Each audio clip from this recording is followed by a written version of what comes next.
Happy Friday, SMITE fans, and welcome back to another day of SMITE Esports, where we're going to be kicking things off with the SMITE Challenger Circuit to start our day out, and then we'll move into the SPL later on. But before we can get to the SPL, we've got to talk about the European SCC. We had some of those matches take place yesterday, and we're going to finish at least with the EU today. North America will be tomorrow. I'm J-Mac. I got Goremizer joining me on the desk in order to kind of help me run through this one. And we've got maybe a fan favorite team, at least as far as the SCC is concerned for Europe. Hex Mambo going to be facing off. Former team that was able to make it through to the second week of the SPL SMITE Summer Masters and take on the J Dragons at one point there. Styx Ferrymen on the opposite side trying to face off against them. Styx Ferrymen currently struggling a little bit. Did manage to take the Ravens at least last week to a full 3-game set. And as you look at the schedule, you can see that yesterday for Europe, it's been all 2-0s so far. Gilded Gladiators 2-0 over the Wargs. Highland Ravens 2-0 over the Scorpions. Now Hex Mambo and Styx Ferrymen for our final matchup of the EU SCC. That then leads us over to the standings over for EU more than anything, which with only 1.5 weeks so far of play, still this one last one to go, it's all pretty close as far as standings are concerned. Highland Ravens, the only team to remain undefeated as of now through 2 sets, I should say. Hex Mambo looking to join them up at the top of the ranks. Then the Scorpions Gladiators sitting with the 1-1. Ferrymen at 0-1 and Niflheim Wargs at 0-2 right now. So pretty clear cut as far as the standings are concerned so far, Gore, in just 2 weeks of play. Yeah, and after today, we're going to find out, if Hex Mambo end up losing this one, the Ferrymen are able to win. Then we've got 4 teams at 1-1, which makes things a lot more murkier, but also probably better off for a majority of the European teams because it gives you way more of a likelihood of being able to climb the standings. If they start this off 2-0, and unfortunately for the Ferrymen, if they start this off 0-2, things start to change, right? If you're looking at Hex Mambo, then their path towards Worlds, right? Their path towards well, all of it, right? The road to Worlds, the qualifiers that they'll be playing through in December, that then gives them a chance to potentially qualify and then play again in January, which then gives them the chance to get to Worlds. All of that becomes a lot easier if you can start off the phase 2-0 and kind of, well, not like coast through. You still have to put in a lot of effort for the next couple of weeks, but get yourself just into better spots constantly. Yeah, making sure that you can get your early wins now are the most important things. All these teams will get to have their chance in order to get their path and play towards Worlds. They'll be joined by a couple of SOC teams later on in order to have their kind of big face-off as far as that's concerned for really both of those regions. But in this region, Styx Ferrymen, a team that's kind of had its ups and downs throughout the course of the last couple of phases. Phase 1, bit of a rough patch for the Styx Ferrymen, not able to find too many wins. Phase 2, definitely a little bit more on the up and up for this team. And a lot of that does come down to, I'd like to attribute some of that to the right side of the map there. Azriel and Ice over in the jungle as well. Ice has been a pivotal player for his team. Azriel has been a very consistent mark over in that solo lane as well. And that's something that really for the Ferrymen, that's where the consistency needs to come from. It's got to come from one side of the map. Streakham and Rotwin, they're going to do their thing. Everybody knows how good they are, but the step up that's come from the solo lane, the step up that's come from Ice in the jungle this year is what really can elevate the Styx Ferrymen over some other teams. Yeah, I think a lot of their wins are like you said, very, very easily contributed to the right-hand side of the map, which is good, because right now, I think that when you first off, you have a support like Rotwin who is going to be phenomenal. You've got Streakup, who has a lot of history and a lot of competitive control and things like that. You're not getting a lot of jungle pressure in duo. Pressure in duo is important. So those two need to be able to handle their own, which is exactly why I think it's important that you say that, yes, they can, in fact, handle their own. And I would maybe even say, and then some, for what they're able to bring. But then you give Ice something that they can get control on, Azriel something that they can get control on, get that right side of the map really surging forward, and suddenly you've got a duo that you know is going to get a lot of pressure for the long lane, a duo that you know is going to get a lot of pressure and a lot of control in the solo lane. And then that just kind of rising tide lifts all boats, right? Everybody's going to be able to do well.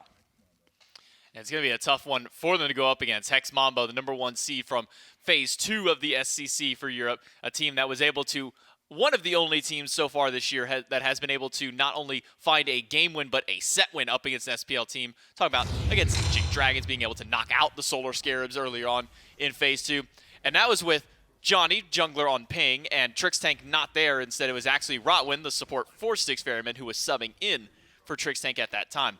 And this is a dangerous combo. If you get Hex Mambo at full strength, this really does feel like an SPL caliber team. And when you look at all the names, every single one of them, except for Echrome, is an SPL or former SPL player, I should say. Deathwalker played for many seasons back. Johnny and Zeros literally just played last season competitively. And Trickstank, who's also been in the SPL scene for some time. So it feels like this is a team.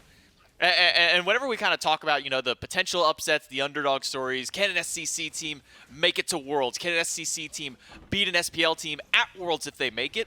I think if there's any team in either of the two leagues to do it, Hex Mambo might very well be that team. Yeah, I honestly expect a lot from this squad. I think that what they have accomplished in the past, what they kind of look to do, and what they can do, it's like you said, it's SPL caliber, right? In the right hands, I think that they're a team that, we literally have seen them beat SPL squads. And so they're a team that I have a lot of expectations for here in the SEC.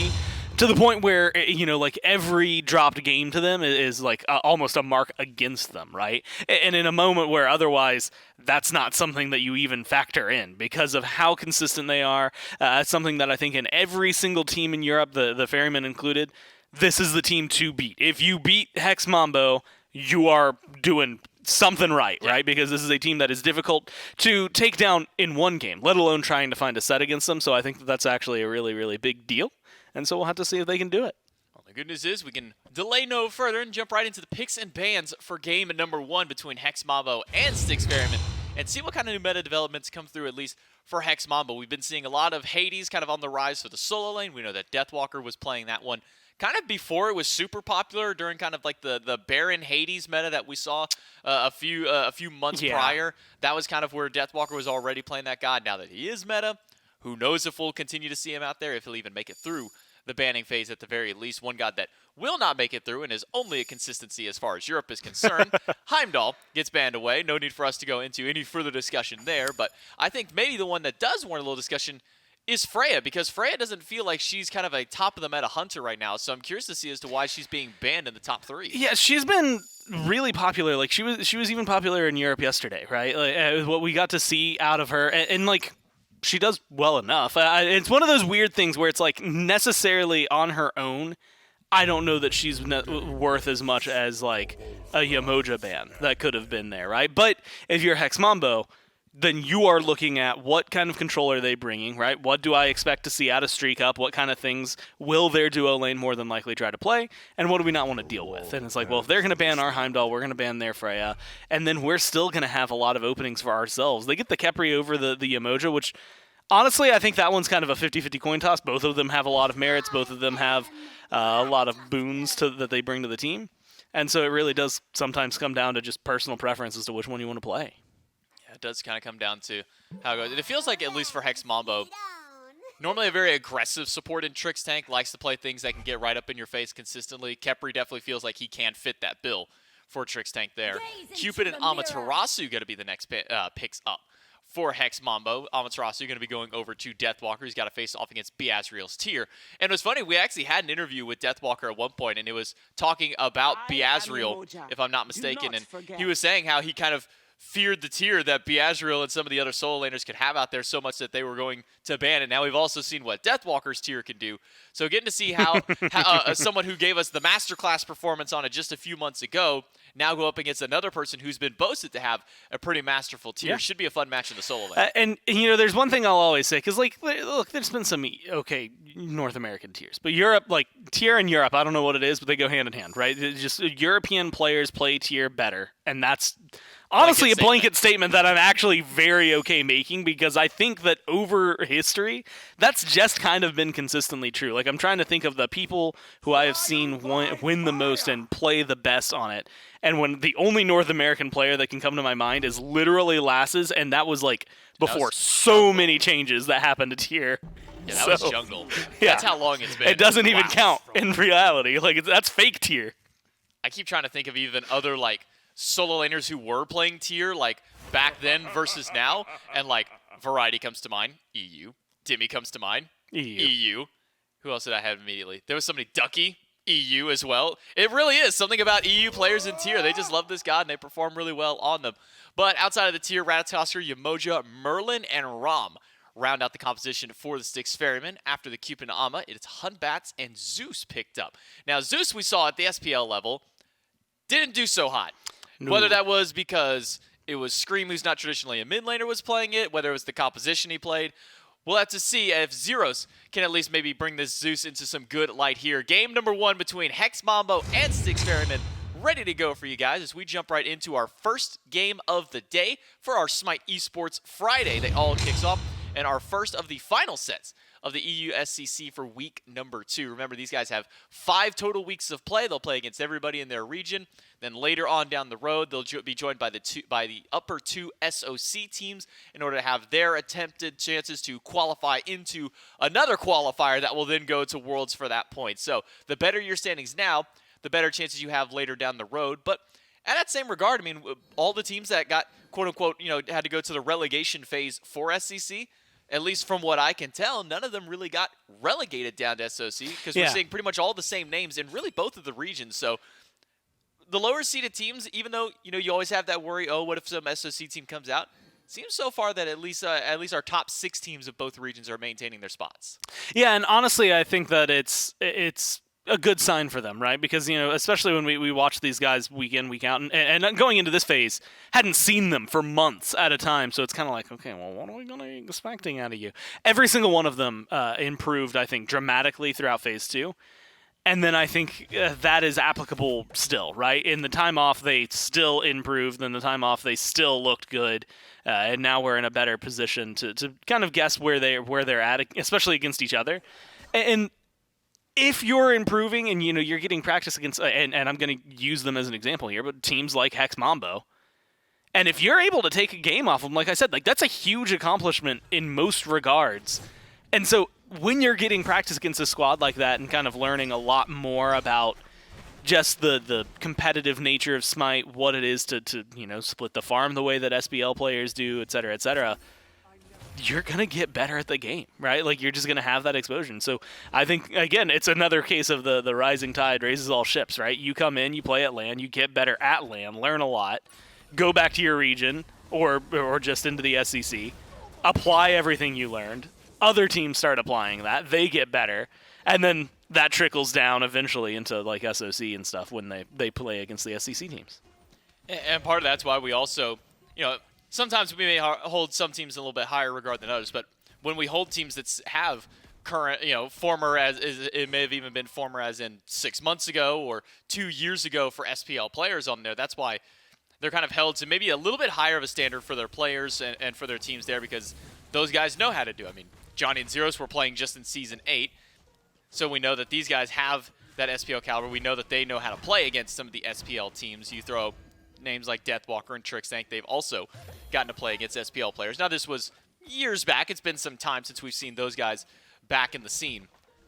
But that's kind of a lot of the reason why shot calling is so important for some of these teams, especially if you can get one that does have that former pro-level talent out there. But as far as the dual lane is concerned here, Trickstank, Ekrom, the only one on the squad who doesn't have that SPL practice just yet. Yeah. Still able to stand up to a lot of the top-level players, to the top hunters in the league. And now we'll have to stand up against Styx Ferrymen and Streak Up, another top player within just the EU SCC alone. Yeah, honestly, I'm a big fan of Ekrom specifically. Like, I think that watching them play, it was one of those things where I remember last year, I was like, man, why do they keep banning the Heimdall against this guy? And this was before it was apparently just the #1 ban in Europe for whatever reason right now. And it is because every European player in the carry role has a Heimdall. None of them are as good as Ekrom's Heimdall. I think in this region, Ekrom has that locked down. There's a lot that are very close, like Coast. You cannot knock someone like that. Things like Streak Up has to be on that list. But it is very much one of those things that, and we even said it at Masters, is a win condition for this squad. To the point where sometimes the game might as well be over if Ekrom is going to be that comfortable. Luckily for them, or for the teams at Masters, that wasn't as cut and dry as it could be. Dashed in by Trickstank, using the minions to try and body block, but unfortunately you can't body block the bubble that comes from Rotwin. First blood will go over to Styx Ferrymen in the duo, as Trickstank and Ekrom got caught a little bit out of position while trying to go for that scepter, and instead it's Rotwin and Streakup who not only get the scepter, but managed to get the first kill of the game, put the Styx Ferrymen on the board. And look, to get a first blood this early, that's phenomenal. First off, for Europe, that's amazing. But also, just in general, that is a great way to kick things off for you, right? You're now in a position where you've got a little bit of a gold lead. You get it over there. Maybe, unfortunately, it goes on Rotwin over Streak Up, but honestly, I think that's going to end up working out fine for them. Opens up a lot of opportunities. Pressure in duo is important. Khepri Cupid not being able to get the Scepter, not being able to clear as fast, like, that's one of the highlights that I think that the Styx Ferrymen have coming into this matchup is that their duo lane is very consistent, very solid, very good. And I think that that's something they can lean on. It gives Ice a lot of wiggle room to do things like this, go for back camp invades, try to strip away some experience from Johnny, and really slow down Hex Mambo. Because if Hex Mambo, they're one of those teams that when they start to pull a lead, blink and suddenly they're up 5,000 gold, right? You have to be careful. Pull back in by Hawk. And the final shot by Ice strikes a second kill now for Styx Ferrymen, able to find a pick onto Zeros around the mid camps. Streak Up in danger, does have to go up into the sky himself. Echrome does not have ult, who was used earlier to get the beads out of the ROM, but will Streak Up be safe on landing, pulled right back into Echrome. No Heart Bomb available until just now. Ruinous Rebuke will come up, and that separates the gap, but Trickstank can still chase down a couple more autos, one more ability, anything to grab Streak Up, and it won't be there. Rotwin to save the day, make sure that Streak Up lives through, and no one on the Ferryman goes down this time. And honestly, look, that is a huge deal. Everyone stays alive. You've got 2 kills. You're slowly but surely grinding up a small lead. And in 5 minutes. 5,000 minutes is what I was about to say, which is wild. In 5 minutes, any small lead is something that you can really start to lean on, right? You're going to have your tier 3s, or you're going to hit that for a lot of people before they're going to have them available on the other side. We mentioned it, but like right now, Zeus. It's just Zeus, right? I mean, he can drop the Lightning Storm, but like his damage is very easy to manage if you're on the other side. He's really easy to manage if you're on the other side. I mean, sticking to him is going to be very easy for them. So I think Hex Mambo, they scale great into a late-game teamfight, but right now this is a great opportunity for the Ferrymen to take an advantage where they have it in the early game and dial it up to 11. Get as much as you possibly can off the map. You know, something that happened earlier that kind of just glossed over just because, you know, everything else was happening instead, was the fact on the second respawn. Okay, maybe we won't get to talk about it instead. Dunk on a Zeros. Beads are good. And the Zeus is out. Okay, so now I can't talk about it instead. On that first respawn of the blue and the speed buff, we saw that there was an invade by Azrael and Ice to steal away the blue from Deathwalker. In response, Johnny went and said, okay, well, y'all steal our blue, I'll steal your blue. And then both junglers at the exact same time had the brain blast moment of, well, wait, they're on the other side of the map.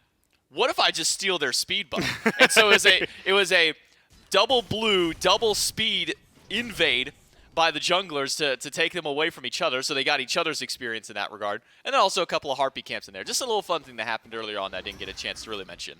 Yeah, and again, trading experience like that, and specifically getting to see who comes out on top whenever they do things like this. So far, it's Ice, but he's looking to get stunned. One more hit. Fear No Evil will do it. And Azrael just has to sit by and watch as his Ratatosker goes down. Ultimate was used earlier to engage in mid, so Ice didn't have that to get away from Fear No Evil, to get away from Deathwalker, so instead he has to eat the full damage. It was an invade at the blue buff bottom side by Styx Ferrymen, and now Hex Mambo will return the favor, stealing the blue away from Azrael. But Rotwin gonna also re-return the favor once again and steal the speed buff. At this point, I don't even know who's stolen what and where it's all balanced out. It's almost as if they've swapped jungles to an extent, right? And yeah, of course, there's going to be a little bit of invade here and there. I think that it's actually a really good sign. Again, proactive play I appreciate from the Ferrymen more than anything. I expect it from Mambo. I have a baseline for them that, you know, they're hitting, right? But for the Ferrymen, I think that it's a very good change of pace from most of the other European teams, and specifically it's a way to get them more of a lead, right? If you're fighting, you get first blood, second blood, haven't really been able to find any kills since then. You need to be able to find your experience and your gold somewhere, and that is going to be through these invades, through steals, through pressure in the jungle. Get Ice up to a good lead, and honestly, if you give Ice right now like a level lead, but maybe extend that to 2, all of a sudden, I'm really liking your odds in these mid fights. And right now, if you just look at the mid 3v3 alone, it's about a half to a 1 level lead on all fronts. Echrome Ganked by Rotwin. Does throw up the Rivers, but he'll be fine. Root from Trixtank just off the mark, but it's the zone streak up away. Rotwin will not be able to get the damage that he is looking for up against Echrome. Heart Bomb will hit. Rotwin pulled back in, but no Fields of Love available to the Cupid that was used prior to keep streak up away. Solid rotation from Trixtank.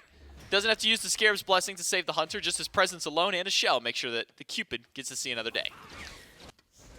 As long as you stay alive, I don't think they care that that shell was used, right? I mean, how often are you going to have to end up using it? Fields of Love being down maybe hurts you, and if you were like planning on fighting around a Gold Fury in the next 2 minutes for whatever reason, but you're probably not if you're the Mambo.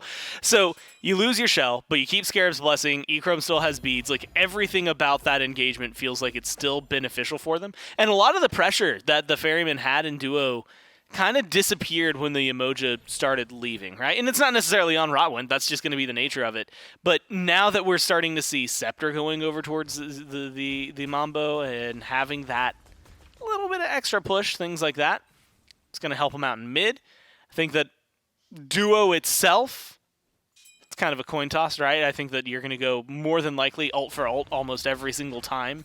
If Fields of Love come out and you're trying to get a solo kill in your Echrome, Streak Up's going to just go up into the sky and wait it out. If Streak Up goes up into the sky before that, he's fallen down into a Fields of Love, and there's no escaping it. So I do think that that's going to be something that, for the most part, both of them are going to play relatively safe. Not a lot of crazy kill potential for, like, 1v1s when they both have their beads, both have their ults.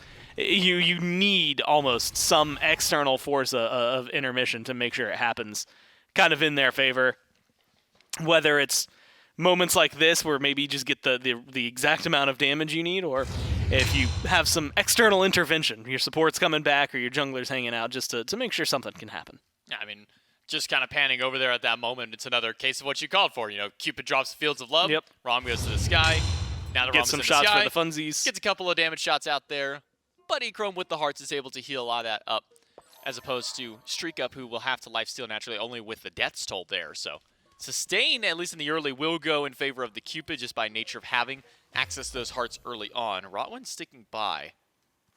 But now with Johnny in the wings, Echrome should feel a little bit safer.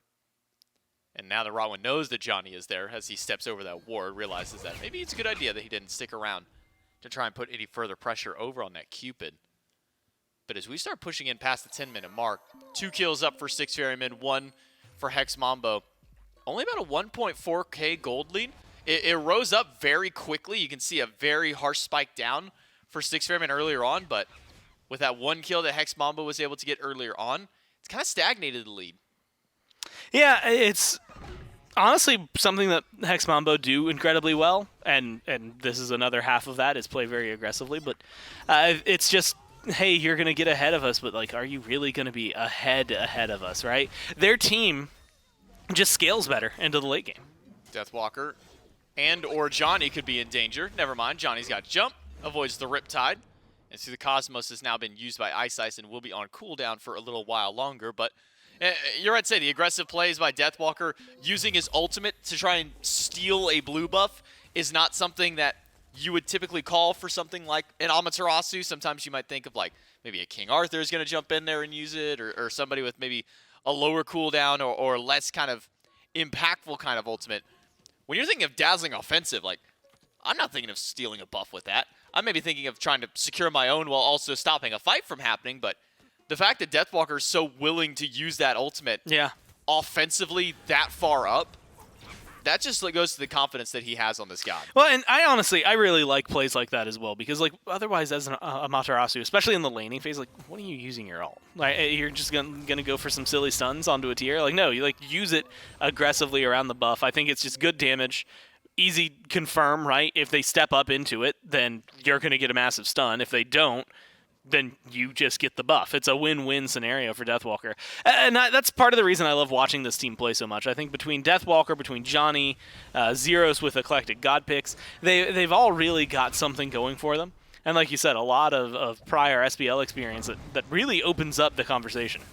Pull back in by Trixtank. Fear No Evil separates Rotwin and Hawk from each other. Now Hawk is isolated from the rest of his team. Overhead smash, and one more Heart Bomb from Echrome will take down the Merlin, the mid laner of the Styx Ferrymen, down. After a baited pull around the Gold Fury, Hex Mambo able to tie up the score. And again, it's isolation, playing it well, using an ult to separate teams. It starts, in a way, throwing out that Fields of Love, and it's still continuing. Great walls from Rotwin, though, should keep some people at least locked in. I'll keep E-Chrome out of the fight, who's made his dash back in. Johnny will rejoin the fray, 2v3 at the Tier 1 tower, but on the way is Ice, who should be able to get some decent cleanups here. At least 2 picks for them. It'll be 3 once Trixtank goes down. No rotation from Zeros means he will not be able to join this one. Trixtank's still alive for a little while longer. 2 for 1 trade at the end of the day. 3 for 1, assuming that Ice gets this kill. It's taken him a little while, but he'll get it at the end of the day. And there it is. Trixtank was waiting for the dart to come out because he didn't want to use his dash because Rat has just such a much longer range. Wanted it like, okay, hit me with the slow. Just stop trying to hit me and hit me, right moment. Unfortunately did, and then Rat still had other abilities that came off cooldown. I think well played by Ice. Well played by the Ferrymen to punish a play like that. If the Mambo get away, and essentially with murder in that instance, it's too much. This could be very, very bad for Styx Ferryman up in the sky. Streak up to try and steal the Fury back, but he does not. And it's Zeros who walks up, Deathwalker from behind as well.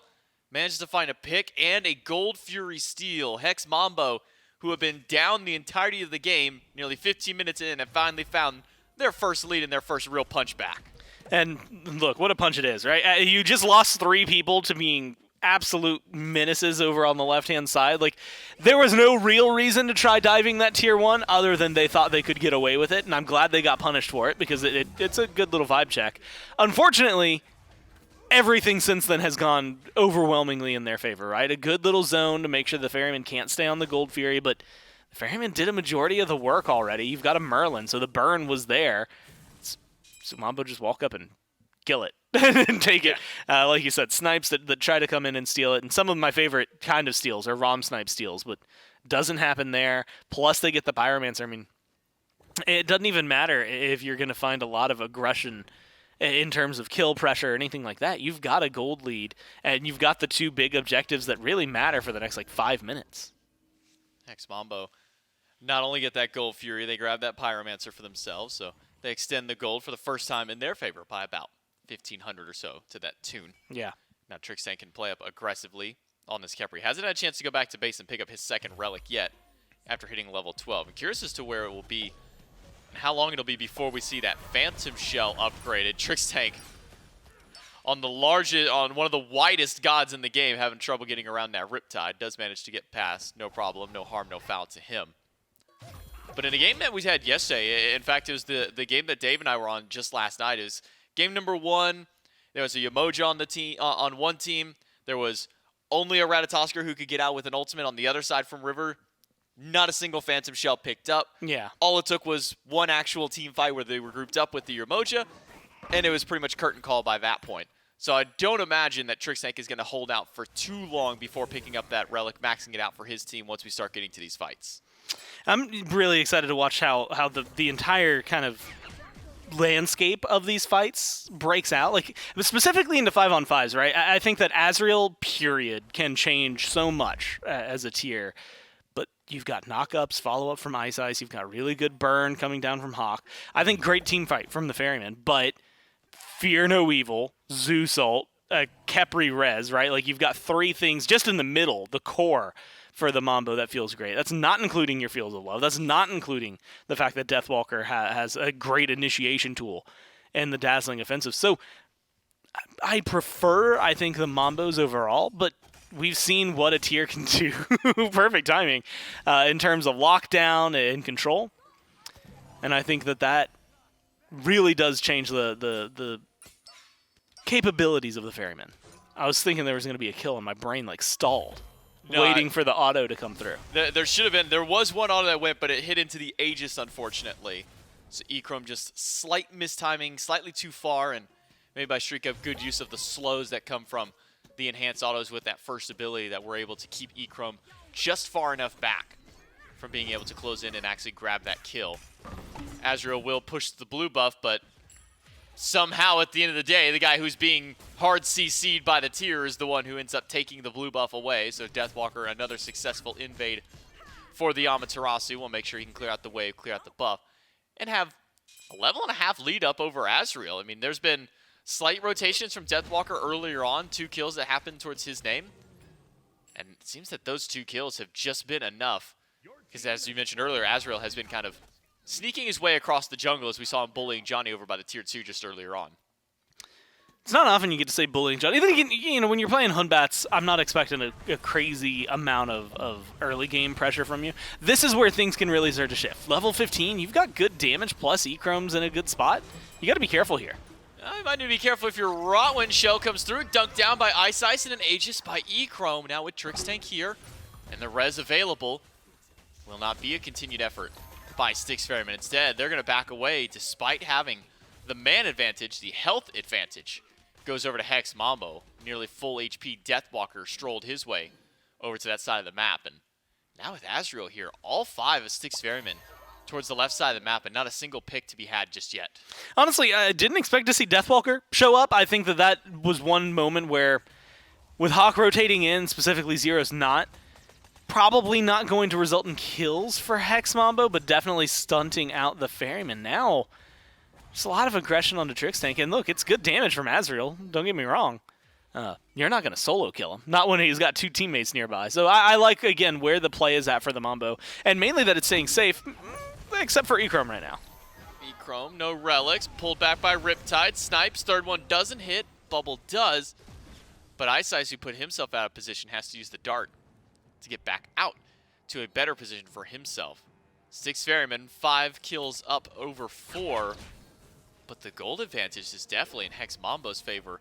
And this is reminiscent of what we see with teams like the Camelot Kings in the SPL, where even though they're losing these fights, at the end of all of those fights, the healthier team, in this case Hex Mambo, in the case of the Kings themselves, they're coming out on top of the fights, not by finding picks, but by just having more inherent HP by the end of the fight, so they can stick around. They can keep getting that extra farm in the lane. They can grab the neutral camps throughout the jungle, and that's how Hex Mambo is starting to choke out Styx Ferrymen as we see a 4,000 gold lead approaching now for Hex Mambo. It's what they do, man. Look, they've got, 1 kill, I think, in the total last 5 minutes, 6 minutes, and yet, despite all that, they've pushed their lead in a ridiculous way. That's part of the reason I think that the Hex Mambo are incredibly solid. And it's not just because we'll look at Europe and, there's other teams that are capable of getting a 4,000 gold lead, but will somehow have no kills in 20 minutes, things like that. And that's always fine. But Hex Mambo know when to fight, when to pull back, when to look for an engage.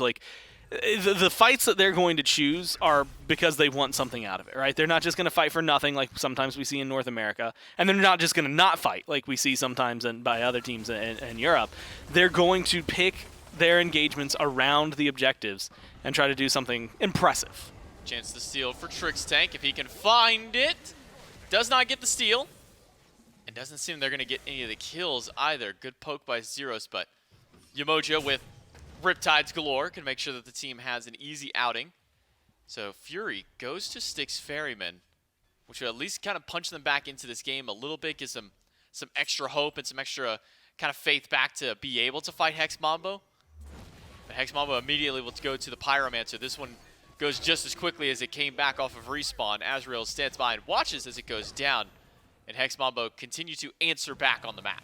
Yeah, Azrael was there as Fire Giant deterrent. Was not there for anything else, right? It's if you want the Pyromancer, take the Pyromancer. I can't fight into that. There's 5 of you. I'm tier. Even if I get a 5-man Fearless, it's probably not looking good. But I need to make sure that you do not get this massive objective for free. And so it is just stand there, make sure that they don't step up and get too wildly aggressive. Don't die for anything unnecessary either. So a good balance. Keeps the Ferrymen, again, in a small conversation for them. Again, gold's not necessarily in their favor. Experience has definitely fallen out of their favor, really, in the jungle. 2 levels up for Johnny. It's feeling pretty good if you're a Hunbats first off, but also over the Ratatosker, who's an early game slanted god. The fact that you've now not just caught up and surpassed, I think, is impressive. But that lead extends also through mid. Extends down into duo as well for the carries. So I think that this is a comfortable spot for the Mambo to start choosing their fights, And again, they're going to pick them around their objectives that they feel are confident about it. And they're going to try for a lot of these. The Fear No Evil with a dazzling offensive, you can kind of just choose to start a fight at some point soon. And all it takes is one kill, and you're going to have the pressure to start leaning on a Fire Giant. Or you can just go ahead and start a Fire Giant anyways. If you're Hex Mambo, immediately pull away once some of the members of Ferrymen do step forward. But that's the power that also just being an Amaterasu has, is the extra damage from her passive just allows the carries to be able to deal a little bit more to the Fire Giant. So it gives you kind of that deceptively higher damage more than anything. And sometimes that's enough to throw other teams off like, okay, well I know that E-Chrome was hitting me for 200 in auto the last time that we were fighting. Means he'll do, let's say, 150 to the Fire Giant. And okay, that gives us, like, 10 seconds before we need to be there. All of a sudden, that Amaterasu passive comes in, and, well, now that 10 seconds turns into, 8 seconds, and you go, oh, we're maybe a little bit too late. And that goes for everybody across the board. Yeah. On the Hex Mambo, whether it be Zeros, whether it be E-Chrome, or Johnny out there. So, always a little sneaky when it comes down to it. Even when you throw things like Frenzy, Embracer, you kind of know what the output is going to be there. So Hex Mambo will go right back to the Fire Giant once again. But in the back line, Hawk almost gets down, pulled back in, and an ultimate on top of Johnny to make sure that he can live through. It will be proc back in. Azrael wants to find a big Fearless, but he's in the wrong stance to do so. Finds the defensive. Johnny's still alive, fighting back in, does get the double, and jumps away. Azrael misses the Fearless on him, and Johnny is still alive through all of it, brought back to life, and becoming an absolute menace in the backline. It's a double for him, a pick for E-Chrome, one for the opposite rest of the team. It's only Azrael left alive to try and fend off the entirety of Hex Mambo, but how far can this tier run? How far can he go? Maybe just enough so that Hex Mambo will not continue to fight up against him. Look, you can do a lot of plays as a tier. I don't know if this is one that you want to go for. Maybe you can find an isolation. Honestly, if you could get a Fearless onto Johnny or onto Zeros, yeah, maybe you get the kill. That's absolutely insane, though, right? Not only just the Fire Giant play, that entire fight. Johnny should not have lived that long. Should not have lived is actually where I could probably cut that sentence off. Does so much for so long. Really well played. Again, a couple overhand smashes in there, but the weirdest thing about it, and this is one that it's such a small amount of credit, but this is what you get credit for sometimes, is being the tunnel vision, or the thing that they tunnel vision in on, right? Oh, that Hunbats is so low. I can kill the Hunbats. Kill the Hunbats. And then suddenly you've got Johnny, or Zeros, and Deathwalker, and E-Chrome piling damage into everybody because you're so focused on killing this Hunbats that you're ignoring the carries around you that are getting a bunch of free damage out there. So Johnny gets away with murder. The rest of the team gets a lot of free damage because of it. And then we end up looking like this, right? You've got a massive gold lead. You got a Fire Giant on 5 players. You're in a really good spot. If you're Deathwalker, your farm is absolutely insane. I mean, it is wild how far ahead in terms of the build is. And admittedly, like, you look towards the other side, has the 6 slotted. A couple of cheaper items, I would say, for Azrael than what we're seeing on the other side for specifically Deathwalker, but really works out well. And to the point where we haven't been seeing a lot of these auto-attack warriors flourish lately. A lot of it has been CC heavy, focus on that, things like that. If you can use Mana Core Spike, that's what's got you in the meta. But a little bit of a shift there. Still works out really well. You can see Tears picked it up. But Deathwalker playing this has been phenomenal, and I think that's going to be a really key factor in winning this game. Attempted push on the left Phoenix. Gets thwarted for a little bit by Eyesight as he crashes in through the Cosmos with his ultimate. Hex Mambo, they've got at least some decent self-sustain, or some decent sustain that comes from E-Chrome with those hearts. Trixtank, who is under half HP, is already almost back up to full between the hearts and the Fire Giant buff, and you can see those hearts being put to use one more time by Trixtank and E-Chrome. Deathwalker tanking up the Phoenix. Push in by Azrael. Gets Fields of Love out of E-Chrome. And now force Deathwalker to step back as he took a couple of tower shots. But again, the hearts from Cupid allow this team to stay alive as long as they are. This amount of sustain, look, Scarab's Blessing is up. Doesn't matter that some of the other team fight ults are down. All you need is a really good blink engage from Johnny. Fear No Evil's available.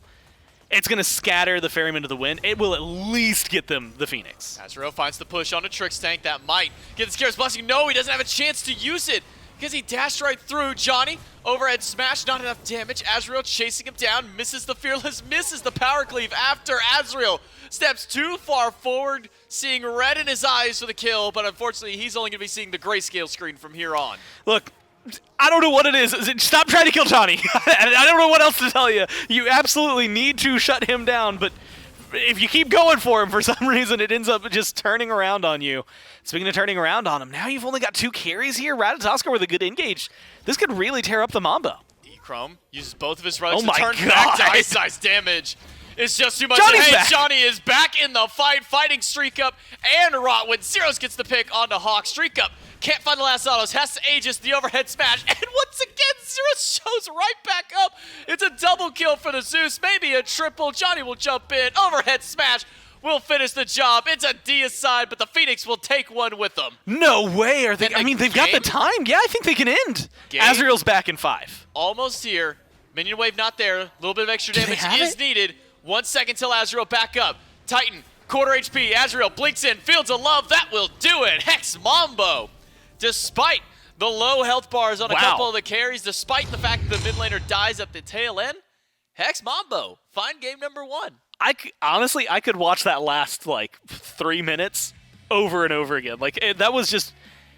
Nothing went the way that I expected it to. I'm like, okay, fear no evil. That's going to scatter them. You're going to get the Phoenix. You're going to back off. They go in. They fear no evil. That part was true. They lose a few people, then a little, almost over-aggressive on the other side. They lose a few people. Johnny's back somehow. They get more kills. Just what a wild ride those last few minutes were. Yeah, a lot of shenanigans happening during that left side team fight, but that's all that we're going to have for game number 1. We're going to take it to a quick break, and we'll come back for game number 2.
Hello and welcome back to the SMITE Challenger Circuit for the European region. Hex Mambo in game number 1 started off a little slow for them, and then were able to pick things up and get themselves a win over the Styx Ferrymen in game number 1 of our best of 3 set. Styx Ferrymen still with some opportunities to try and fight back against Mambo, but when it came down to the late game, I think you summarized it perfectly, Gore, which was too much tunnel vision, specifically on Johnny from Styx Ferrymen.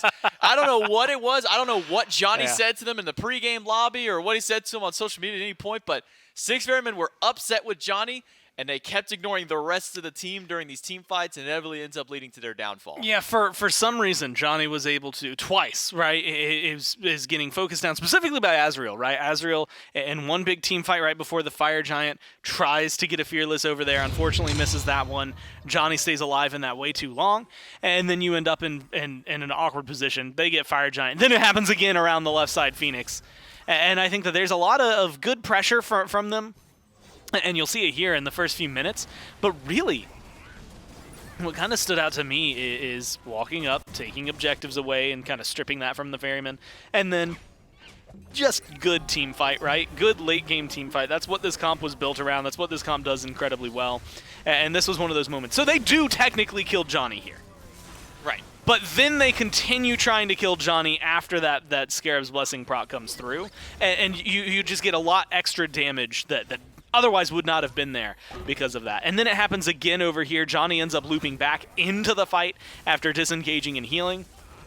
And then you just got a lot of good damage. And what I actually want to give a lot of credit to him, because look at the health bars there for Hex Mambo. You've got half health on Echrome and Emilito. Or sorry, and Zeros. I don't know why my brain went to Emilito of all people. I fused their names. I saw the E and just decided to go with it. That's a throwback name there. That is a throwback name. No, it was Zeros. And that amount of health, I think in most circumstances, most teams are not going to walk into that Titan room. They're going to fall back. It's gonna feel awkward because it's like, well, you had a little bit of time. Did you have the damage? Could you have done it? Could you have ended? This is the safe play, quote unquote. I'm happy they didn't do that. I'm happy they walked forward because they had just enough healing between the two of them to keep themselves going, as well as a lot of damage between the two of them and a minion wave to kill the Titan. So it was definitely it was right on the cusp of that could have gone horrifically wrong for you as a squad, but they nailed it, and they got it right at the perfect window. I'm so happy they did that, just because I think that's the kind of split-second aggressive kind of decision-making you need to be part of to make wins happen.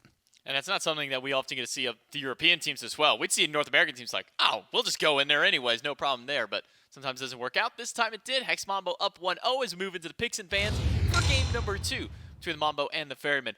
Did want to point out, Echrome was 1 player damage off of 25k. He had 24,999 at the very end. That just feels bad that you were 1 away from hitting the 25k. But Hex Mambo with the lead up going into the second game against Ferrymen. Not much for them that needs to really be changed as far as the drafting is concerned. I think Styx Ferrymen had some great early aggressive play. It really wasn't until that Gold Fury attempt that they had made where Deathwalker instead on the opposite side is able to kind of loop around the back, find the one pick. Gold Fury then gets stolen away, and that kind of felt like, I don't want to say the beginning of the end, but that was definitely the return of Hex Mambo at that point because they were able to close up the gold lead. They were able to find a pick there, kind of slow things down from the Ferrymen and really bring the games to themselves here. But as the bans go through, everything the same aside from Kepri and Cupid that get banned from Styx Ferrymen. That leaves open Chernobog on the opposite side for Hex Mambo. It's a first pick right away. Yeah. And Guan Yu and potentially Atlas being locked in by Styx Ferrymen. I'm surprised we don't see Guan Yu Yamoja as a snap block for those two. That's kind of what I was thinking. Guan Yu and Yamoja getting looked over for the Chernobog, so I'm expecting a lot out of this. Was not looked at a ton in the SBL last week, right? And that's what I'm going to go off of here. But won all 3 games that he played, right? So had a 100% win rate there. You come over to Europe, Chernobog has definitely been, SCC just in general, has been a little more focused, a lot more bans that have been centered towards there, just the same amount of games. Hadn't done as well down here, but it is that question of okay, well, what does he have to offer? Again, if I'm looking at Echrome, I'm looking at someone who's comfortable. You've now got a hunter that can just join a fight anywhere on the map once they hit level 5. And so I don't have anything against it. I'm just surprised to see it so high up, so high priority. I mean, we were seeing some bans from it in prior stages. Sometimes if it made it all the way through to at least the second wave, you could see it. Maybe it's the global priority that at least shows some favoritism for Echrome in that regard, so maybe he can utilize that. But Chernobog, Ratatoskr, Cthulhu, interestingly enough, are the top 3 for Hex Mambo. Styx Ferrymen go with Guan Yu, Atlas, and Nemesis. So the front line and the jungler now immediately locked in for Ferrymen, still need their carries, and immediately Hex Mambo are going to answer by banning away at least one of those carries. Artemis taken away, followed up by a Yu Huang earlier, which Yu Huang yesterday for a couple of the regions and a couple of the sets was a top priority pick. We were seeing him kind of top 3. So curious to see him make it through this wave of bans, kind of get ignored entirely in game number 1. And then an Ishtar, which we've seen a mixed success of so far, Gormizer, between the SCC and the SPL. Yeah, I think that we've seen some fun games from her no matter what, but like you said, mixed success. I think that we've gotten to watch over this. Also, Trixtank must just like hate Yamoja. And that's like... I think it's also he's just really good on Sobek. Well, okay, that is just blanket statement true. But it's also like, because I was like, Yamoja's open, not banned. This Ferryman go for the Alice, so they don't need it.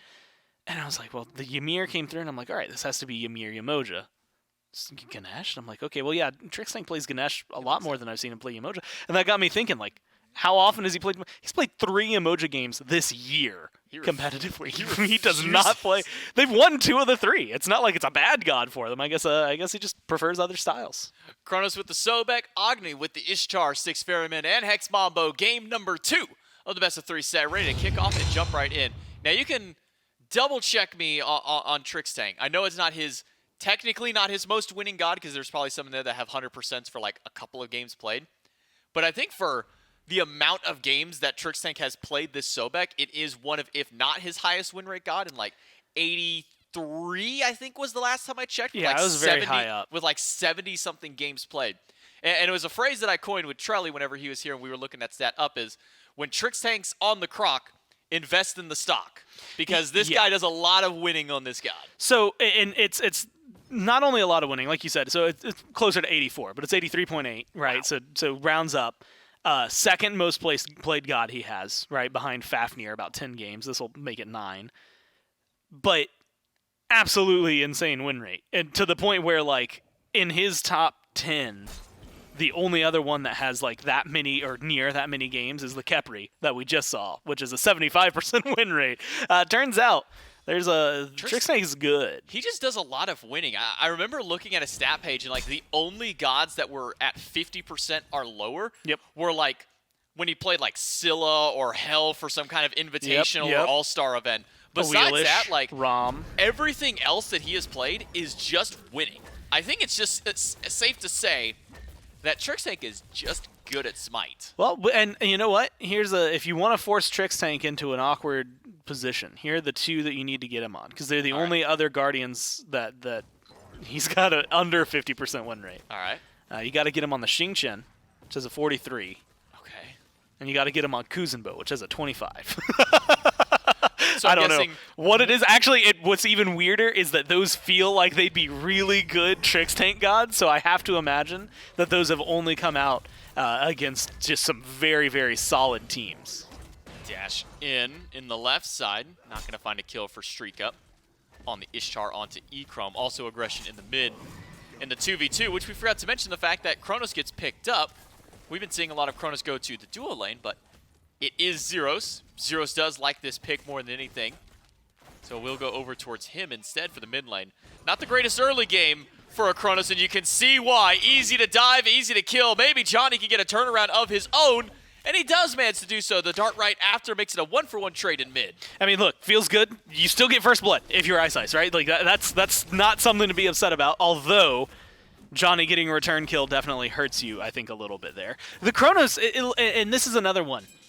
Look at what Hex Mambo have. Zeros is not going to be their win condition for now, right? You could put Zeros down 3 times total. He could be 0-3, 0-4. I don't think it's going to change their game plan. I don't think it's going to change their early game, and it's not going to change anything like that in solo lane where you just get good pressure from Johnny. That's all from the Ratatoskr, right? If you can kill the Ratatoskr, that's going to be where you can shut down a lot of the early game stuff. Otherwise, Zeros is just buying time. And I guess there's a little bit of a joke in there because Chronos, haha, buy time. Anyway. Also just because it's passive. The longer the game goes. Yeah, he literally just does more the longer the game goes. Imagine if you could. He is the best late game. Imagine if you could physically buy time in Smite. They're like, I want to spend 1,000 gold to take, you know, to push the game further 2 minutes instantly. Huh. That'd be a funny mechanic to add. But there's only one person that matters for. That's Chronos. Gameplay-wise is Chronos. Otherwise, it's just then you get a bunch of people spending a lot of late game gold and then bragging that their game was like 130 minutes. Just imagine, though, like, Fire Giant's about to respawn in a minute. You have somebody go back to base real quick. That'll mess something up. I can guarantee it'll mess something up. You send someone back to buy a minute real quick for like 1,000 gold, and all of a sudden now the Fire Giants respawn. I was gonna say you'll get like 10 minion waves. Imagine though, if you're up like 3,000 gold or something at 8 minutes, and you just buy like 4 more minutes. And then you're like, oh, cool. Now what if somebody gets the Fire Giant, you just buy 4 minutes to remove the Fire Giant from them? You spend 4,000 gold to just remove a Fire Giant buff. You know what? I've decided I don't like this idea anymore. I think I want it just for the pure chaos aspect, but I know it would absolutely break the game. So much. It would break everything. The game would not be able to be played at all. It's a fun hypothetical, though. Everybody starts with 1,500 gold. In theory, you could just push the game forward 5 minutes right How much would it cost? Like, I'd say 1,000 a minute. Okay. What if you gotta put 1,000 a minute? You could put a cap on it, like you could only make like one you could one buy purchase one of it. per person. Like you could every person can buy 1 minute of the game total. Okay. That'd be so much fun. And then people would just save it for if they lose a Fire Giant. It would be the perfect time to do it. Perfect counterplay like Johnny's got up against Rotwin, level 5. Across the board means that Rotwin will go down. 3rd kill now for Hex Mambo as they continue to push in. Big triple stun out of Streak Up, but doesn't find the target that he wants with the dash. Does find it with the shots of light right after. Streak Up makes it a 1-for-1, maybe 2. If Johnny sticks around on 2 a little too long, but at least a good turnaround by Streak Up. I mean, that one, I think Streak Up, again, good damage, right? Unfortunate that they don't get much out of it, but being able to help shut down E-Chrome, but specifically, unfortunately losing a little bit in that regard, right? Because I think that what we get to see, again, maybe still a little bit of, I blanked on it. A little bit of counterplay. There we go. There's the word. Johnny, aggressive, good ult, really good play, knockups that are going to be a nuisance. And there's not a lot of ways to deal with that on the other side. And that's one of the problems I think that Ishtar is going to face in this matchup, is just that it's very easy for the Sobek, for the Rat, honestly even for E-Chrome to kind of stick after her. And so a lot of instances of disengage for a few people, I think, on the Ferrymen, but that's not going to get you out as much as maybe you would like. E-Chrome being pushed back by Streak Up. Rotwin showing up means that E-Chrome will need to stay under the Tier 1 tower, but Johnny and Trixtank are looping back in. This should be a tail sign for Streak Up that somebody is here. Maybe it's another turn onto Rotwin. Slowed down by Trixtank. Does have the dash, but goes back in because now Ice has shown up to the party. E-Chrome getting slowed down by Rotwin. Gamma Burst comes through. Hawk on rotation as well, but Johnny finds one in the middle. Gets the dash out, but Ice has the dash to close the gap back through. Trixtank in the middle of 2 will be fine. Stun off the mark by Hawk, and it's a 1-for-1 trade that definitely benefits the Ferryman getting the shutdown on Johnny. I mean, that's, again, phenomenal, right? You get a shutdown, first off, early. Maybe it's not going to be a massive shutdown, but it is a very, very helpful kill. You're going to get a little bit of gold, a little bit of experience, and you end up in a spot where Johnny's going to have to slow down a little bit. That's maybe the one that stands up the most to me, is just being able to now be in a position where you're able to fight back. The Ratatosker is the epitome of the early game for Mambo, and is going to be able to contribute a lot, right? Sobek, it's going to be reliant entirely on Trixtank's plucks, which, based on what we saw with the win rate, they hit more often than not. But being able to keep this Ratatosker under control keeps a lot of your players just safer, right? Forcing Johnny to use an ult defensively keeps everybody a little safer, because that knockup's not going to be there. That engage is going to be a little more difficult to do in an instant as opposed to a very telegraphed way. And so it's going to slow the pace of the game down for the Ferrymen, let them catch up a little bit. And they have done so.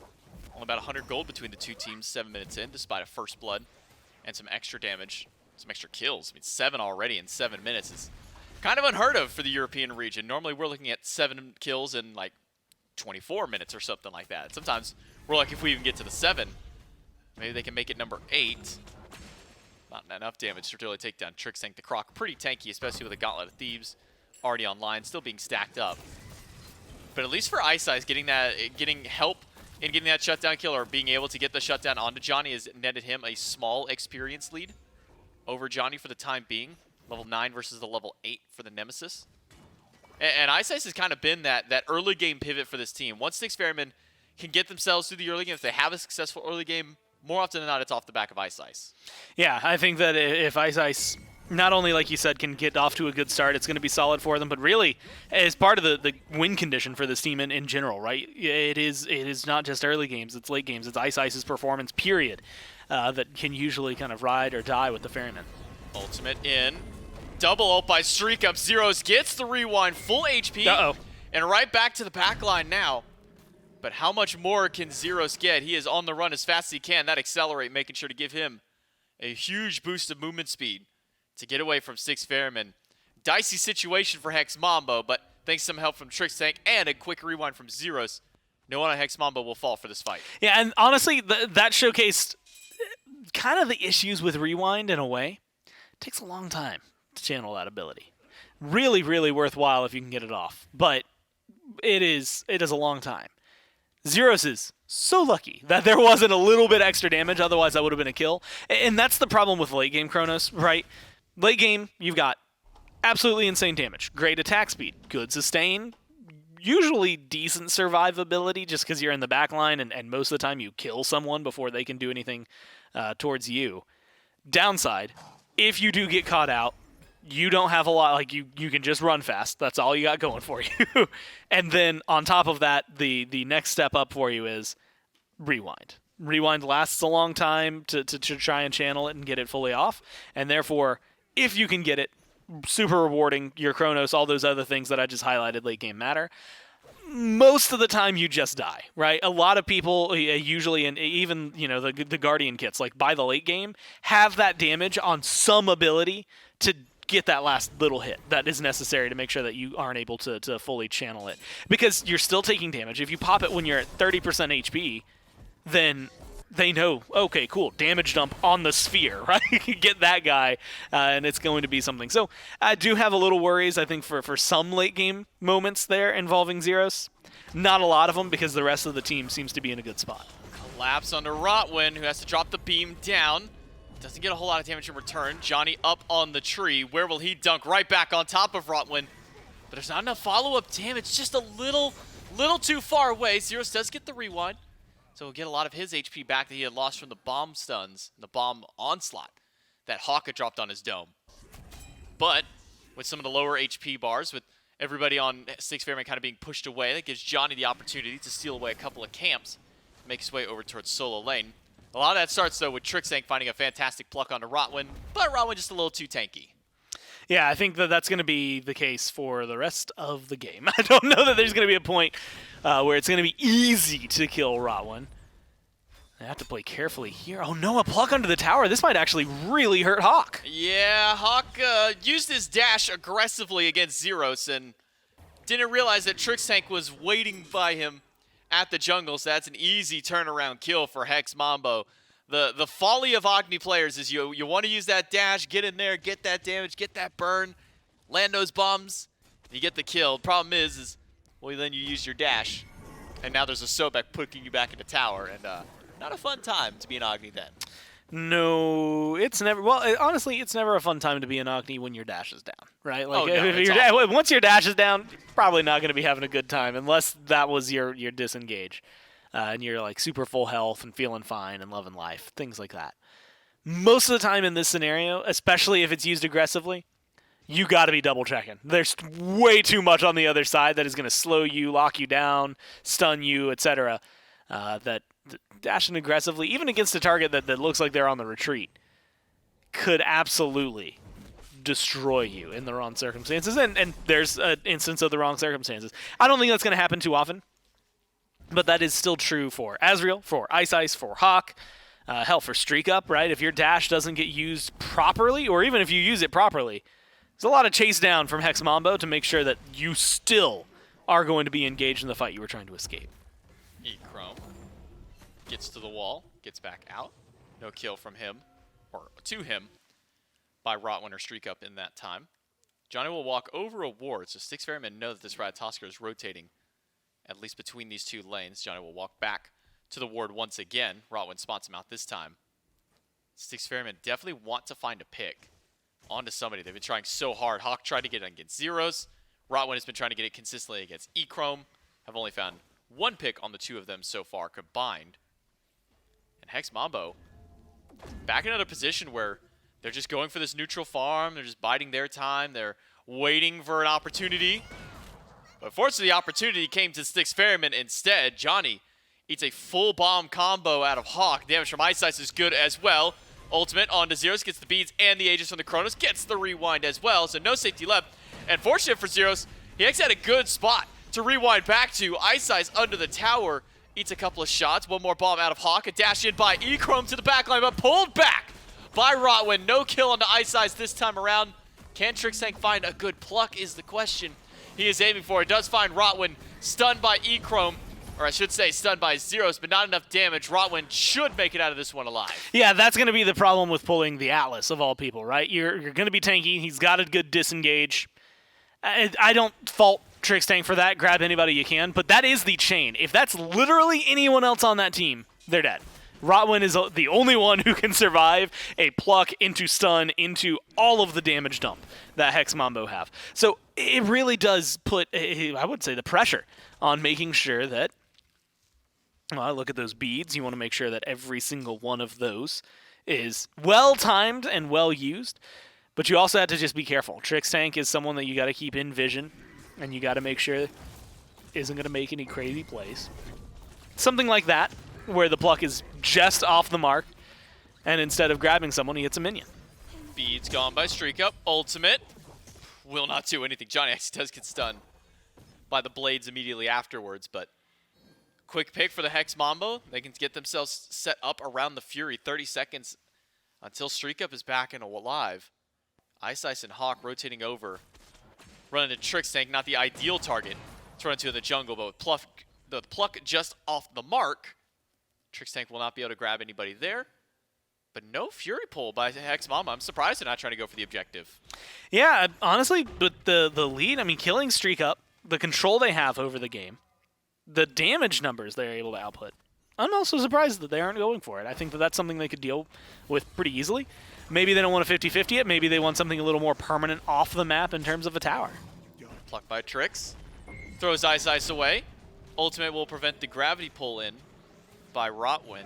So Trixtank will be fine. Can heal up a little bit. Does eat some damage. A little bit of CC out of Hawk from that Agni.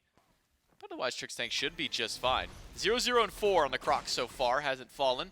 Has made some pretty nice plucks, but unfortunate those nice plucks have been onto, as you highlight, the tankiest member of the team, who also does have that Witchblade built in. Does slow down the damage output of both E-Chrome and Zeros. Doubly so for E-Chrome. Yeah, that honestly, it's one of my favorite items to see against comps like this. It's part of the reason, like, I also really love Xing Chen into comps like this because you got two auto attackers. He just inherently makes them do less damage if you hit him with the Furious Roar. But Witchblade is just such a good one for this one because of how much it slows people down. And really, the attack speed, like you said, slowing or doubling and hitting E-Chrome and making him a little worse, but Zero's base attack speed for Chronos isn't crazy high, and knowing that your boosted attack speed is going to get chunked down by this makes it a little longer between the autos. Kind of, at least for Rotwin, will keep them alive a little bit longer. And for late game team fights, when they're grouped up, should be able to extend that to somebody else, right? Because the aura should be able to give a little extra protections in some other places. And so now I'm going to keep watching specifically Zeros' build. It's much different. I mean, he's playing... This is a mage. I was going to say, he's playing mid Chronos. He's not playing an auto attacker. He is playing for his abilities. He's, like you said, playing it as a mage. And so I think that that's something to keep your eyes on in the build-wise, because that item, the Witchblade for Rotwin, doesn't matter as much if on the other side he's not going for the auto attacks at all. I mean, it'll still slow him down, but... Yeah. It's not going to stop him. Pull off the mark by Rotwin. Stun hits Hawk. And with beads gone for 30 seconds, that is an easy pick for Hex Mambo. Just the pick they were looking for to maybe now have an opportunity to set up for the Fury. With the mid laner down, Ishtar probably the best chance of a steal. Though we have seen some crazy Atlas ultimates be able to steal objectives away. Rotwin will charge it up. Will he fire it right away? He's got a ward on it. But a good on Hex Mambo to pull it away as soon as they turn and see the charge happening. Pluck off the mark by Trix Tank. Gold Fury goes to Hex Mambo. And the 6 Ferrymen will not walk in to try and stop anything. Yeah, I love that. Leash, let the ult go by, walk back in, do the last third HP that you need to do, right? You're going to do pretty much the same amount of damage. It only healed slightly when they leashed it. So your options were essentially exactly that. Either let them have a better chance at stealing it, fall back, deal the same amount of damage you were going to do anyway. Works out perfectly for them. Again, good lead, good control. It's just going to be trying to convert it into a little bit more, and specifically into permanent objectives on the map. So far, no towers have been taken at all. And so I think, you're doing great in kills, you're doing great in farm. I want to see that, into a Pyromancer. I want to see that turned into kills. I want to see that open up the map for you to really get some win conditions going. Echrome doesn't find the route that he was looking for. Trebuchet does get stopped on the left side of the map as well. Johnny and Azrael meet in the jungle. Trix Tank slowed down by the ult from Ice. Trying to run as fast as he can. He does have ultimate to get out. He'll have to use it at the very tail end of it. A couple more shots would have done it, but Trix Tank out for now. But Azrael is here up on the cavalry. Trix Tank will not get far enough. Smacked down by the solo laner. Zeros, beads, and ages, and rewind. Doesn't get off in time. Zeros goes down. 2 for the Styx Ferrymen. None for Hex Mambo. Even with Johnny trying to wrap around the back, not much they can do there. Instead, you can see that the attention, at least for Deathwalker, has moved himself to the jungle on the right side. Yeah, I think that, look, if Deathwalker's starting to get over there and get aggressive onto speed buffs, your team is doing something right. And honestly, that might even be an understatement, right? Like, Cthulhu, clear-wise isn't terrible. And at this point in the game, you should have enough to be able to deal with jungle buffs pretty well on your own. But stripping away experience from Ice, allowing Johnny to get a small lead whenever they go through their own jungle, things like that. And really opening yourselves up. This is the thing I see with more jungle pressure and tower pressure than anything. With mid tier 1, right tier 1 going down, all of those camps more or less kind of controlled in a way by Deathwalker. Pyromancer becomes a lot easier to grab if you are Hex Mambo. Same thing for a Fire Giant, right? If you win a single fight, it doesn't have to be overwhelming odds in your favor to make sure that that's going in your way. I think that now you've got deeper control of this side of the jungle. While it's still neutral territory, any sort of vision you can throw on there, important in terms of changing the dynamic of this game. Now we're getting that 21-minute mark with the build that Zeros has, but also with Echrome being Echrome and playing a Chernabog. The damage that they can do on Hex Mambo to a Fire Giant is going to be a little faster and just more burn, more... Well, no, just faster. Blanket. Easier than the Ferrymen are going to be able to provide. And so I think that the Ferrymen have to be careful with every engage. Pluck on the Rotwin. Once again, not much damage output to be done on the Atlas. Up on the tree goes Johnny, who will he dunk down on. It's Rotwin again, who's the target of it. A pickup onto Trix Tank, who will get a pluck again back onto Rotwin. Not enough follow to get a kill. Instead, it's Azrael in the back line dealing with the carries. Up on the cavalry and down onto Echrome. Rewind from Zeros will put him in an interesting position at the very least. Boxing its Ice, losing that, but he's got backup from the rest of his team. Deathwalker finally will close out the kill onto Rotwin. Zeros takes down Ice, and now Hawk loses the beads out from the root on the Cthulhu. Dash in and a dash out. Trix Tank doesn't find the pluck. Johnny finds the stun on the tail end, but he is losing a lot of HP to the tower. One more bomb will do the job, and it is 2 for 2 at the end of the day. Yeah, look, that one, it just comes down to the fact that For 3. Yeah, for 3.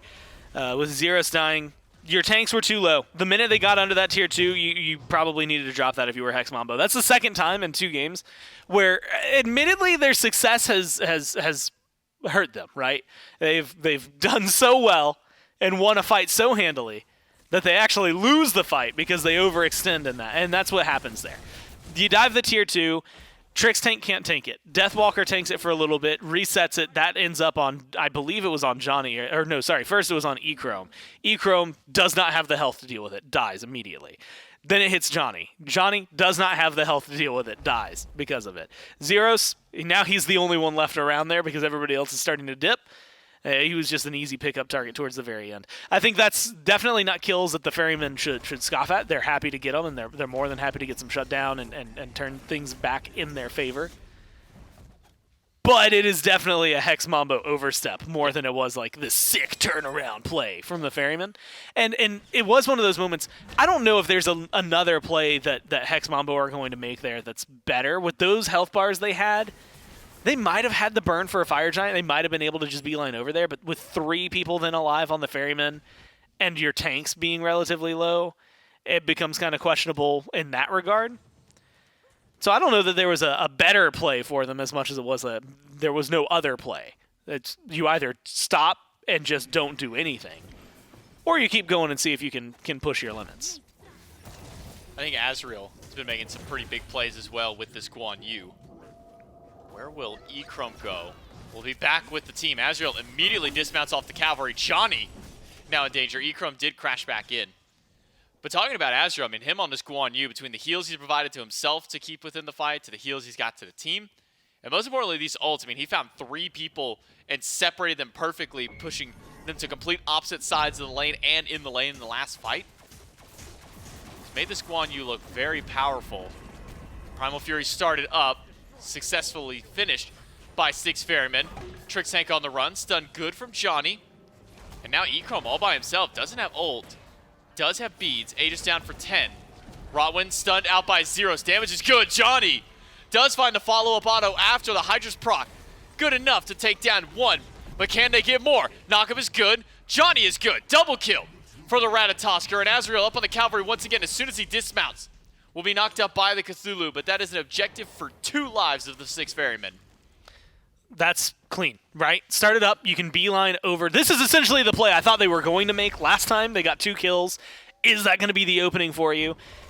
Again, it was a little low health. It was a lot closer to the tier 2. They were in a better spot to chase down, so I don't blame them for going for it. This, though, maybe the easiest call they've made all day. Walk over to the Fire Giant, pick off anybody who tries to fight. Azrael steps up.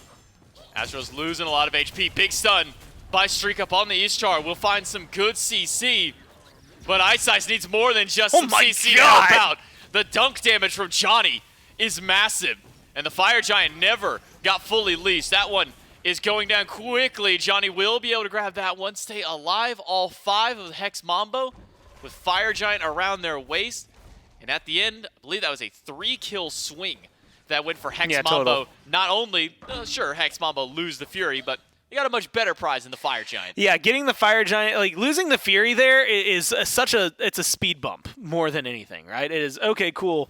You stopped us from having full tier 3s totally than what we would have had otherwise. And yet, I say that, I still just saw E-Chrome back in full buy at full tier 3 into that last slot.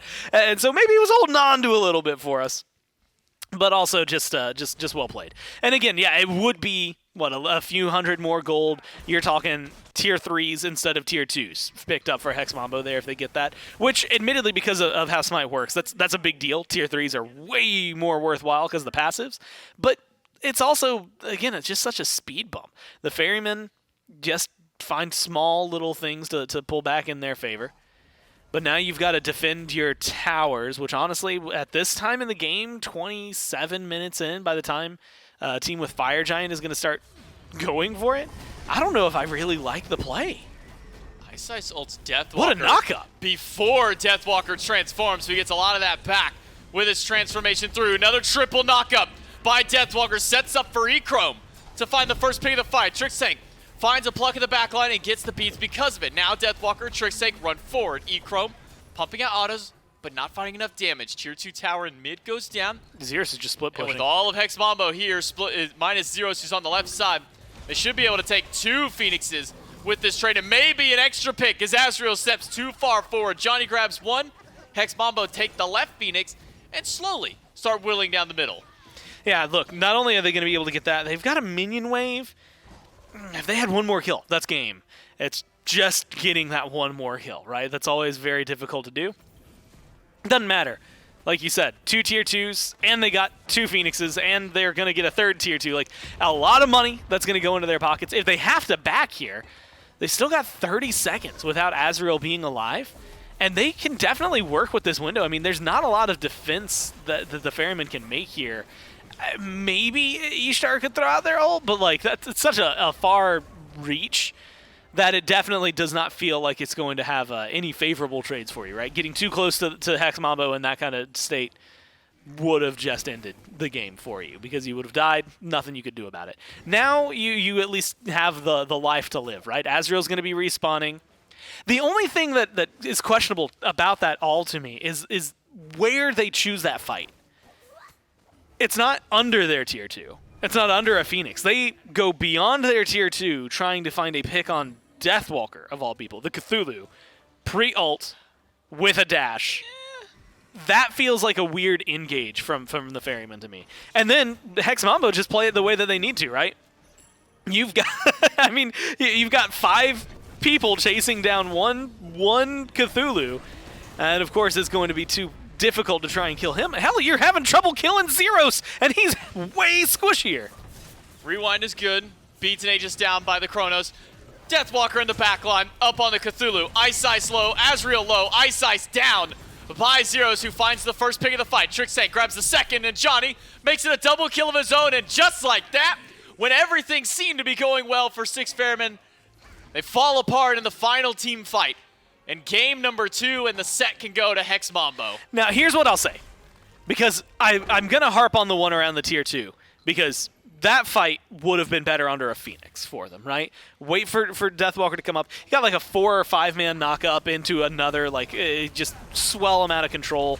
Johnny had an insane engage, things like that. I think that was one that they ended up kind of giving 2 Phoenixes away where they didn't need to. That last fight, that's almost a necessity. You just lost 3 Phoenixes. You're down by a ton of gold. You're going to spend the next... Your options are, see if we can get some picks and get something happening. There's 6 towers up on the other side of the map. So you got to get something happening. Be the team that's getting this next Fire Giant. And deal with Fire Minions. You need some risky plays. You need some Hail Marys for you going your way.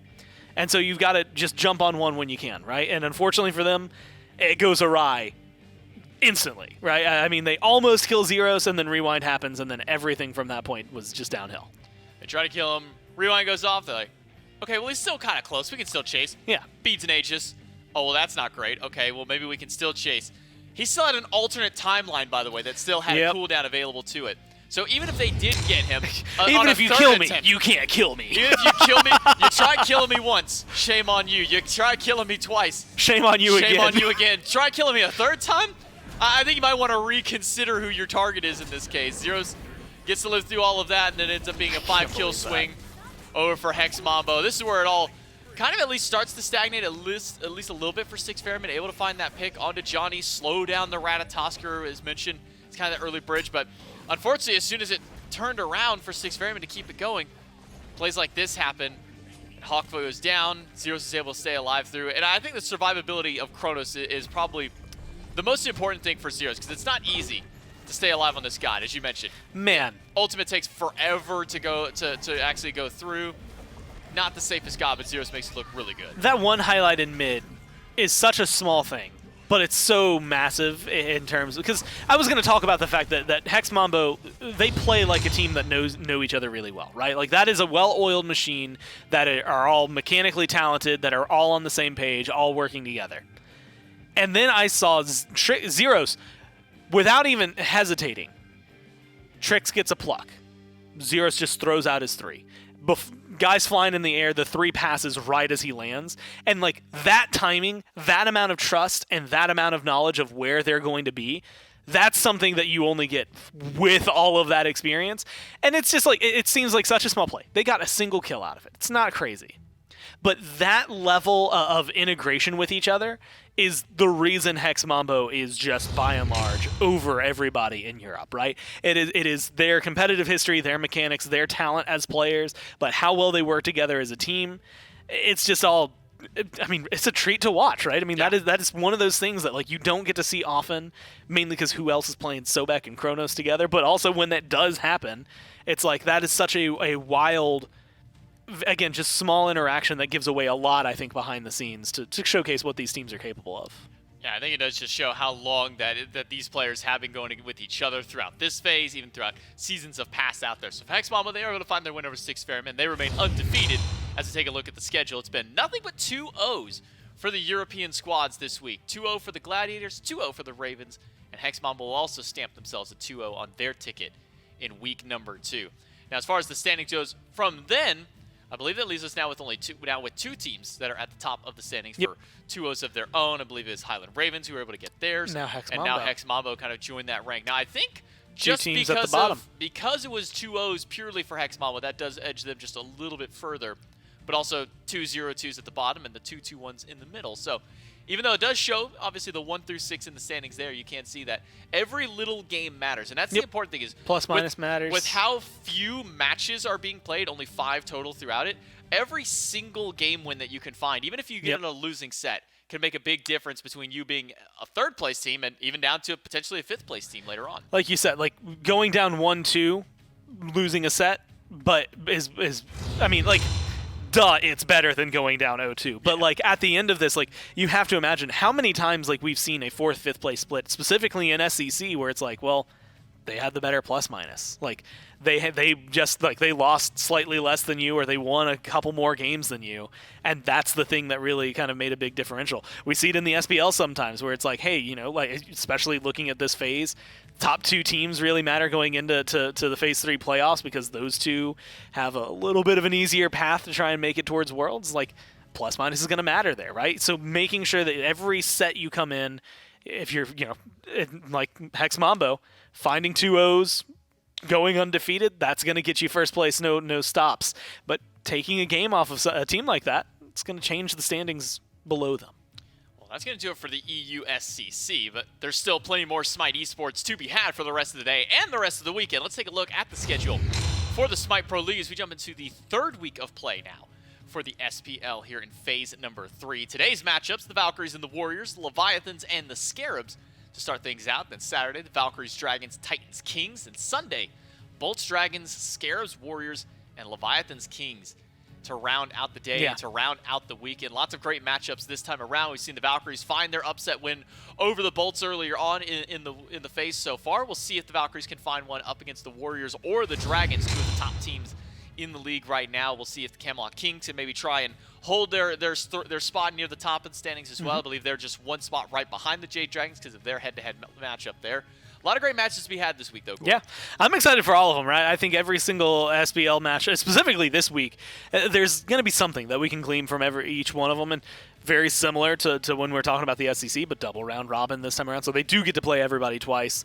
But having those wins, right? Every single set matters. Going down 0-2 to a team like the Valkyries for the Bolts could change where your standings are, and potentially, depending on how the rest of the phase goes, whether you even get to make it to the Phase 3 playoffs, things like that. And you know, if you're looking at the Valks, even though it, you know, I think last week was 1-1 for them, I think they're on the up and up. They're definitely a team to keep your eye on. Should be a fun week of SPL, but before we can get to the SPL, we do need to take a quick break, so make sure that you stick around, and we'll be back in just a few minutes.